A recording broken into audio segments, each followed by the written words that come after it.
দর্শক, এই মুহূর্তে আমরা বৃষ্টি ভেজা রাতে এই মুহূর্তে আমরা রয়েছি পুরাতন ঢাকার যে লালবাগ থানা রয়েছে, লালবাগ থানার মূল ফটকের সামনে। আমরা থানার ভেতরে প্রবেশ করার চেষ্টা করছি। আমরা দেখতে পাচ্ছি যে সেনাবাহিনীর গাড়ি কিন্তু ইতিমধ্যেই লালবাগ থানার ভেতরে চলে এসেছে। চেষ্টা করছি যে রাত্র 9টা থেকে কিন্তু লালবাগ থানা ঘেরাও অবস্থায় রয়েছে। স্থানীয় ছাত্র জনতা লালবাগ থানা ঘেরাও করে রেখেছে।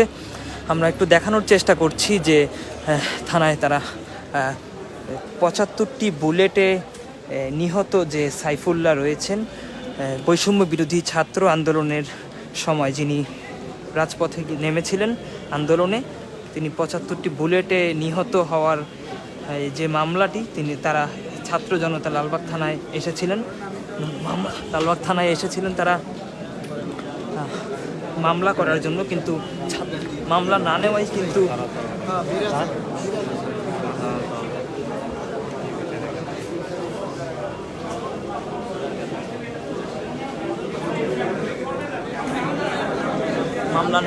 কিন্তু ছাত্র জনতা ইতিমধ্যেই লালবাগ থানা ঘেরাও করে রেখেছেন। আমরা যেমনটি জানতে পেরেছি যে আনুমানিক রাত্রে 9 ঘটিকার দিকে কিন্তু ছাত্র জনতা থানায় মামলা করতে আসে এবং মামলা না নেওয়ার কারণেই কিন্তু ছাত্র জনতারা এখানে অবস্থান করছেন। তারা থানা ঘেরাও করে রেখেছেন ইতিমধ্যেই। একটু যদি আমরা একজনের সাথে কথা বলার চেষ্টা করি, আপনারা মূলত কিসের জন্য থানা ঘেরাও করে রেখেছেন? আমরা একজন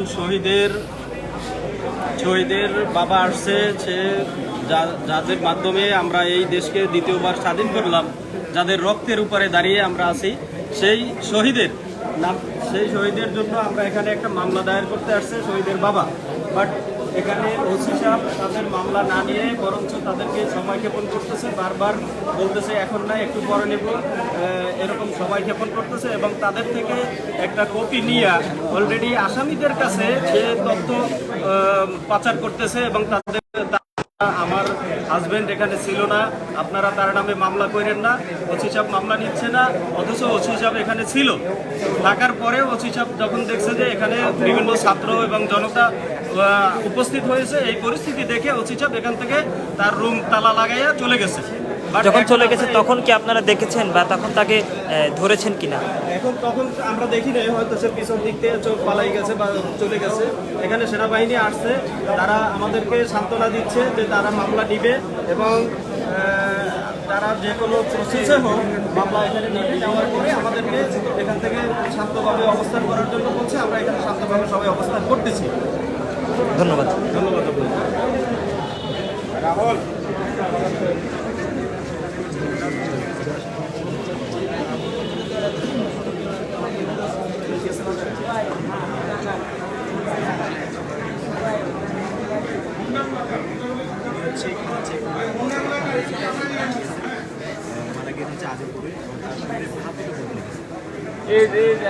আমরা যেমনটি দেখতে পাচ্ছি যেখানে সাধারণ শিক্ষার্থীরা কথা বলছেন, যেমনটি বলছেন যে 72টি বুলেটে নিহত যে সাইফুল্লাহ রয়েছেন, তিনি সাইফুল্লাহ হত্যা মামলার দায়ের করতেই কিন্তু তারা পুরাতন ঢাকার লালবাগ থানায় এসেছিলেন এবং ওসি কিন্তু মামলা না নেওয়াতে কিন্তু ছাত্র জনতা থানা ঘেরাও করে রেখেছে।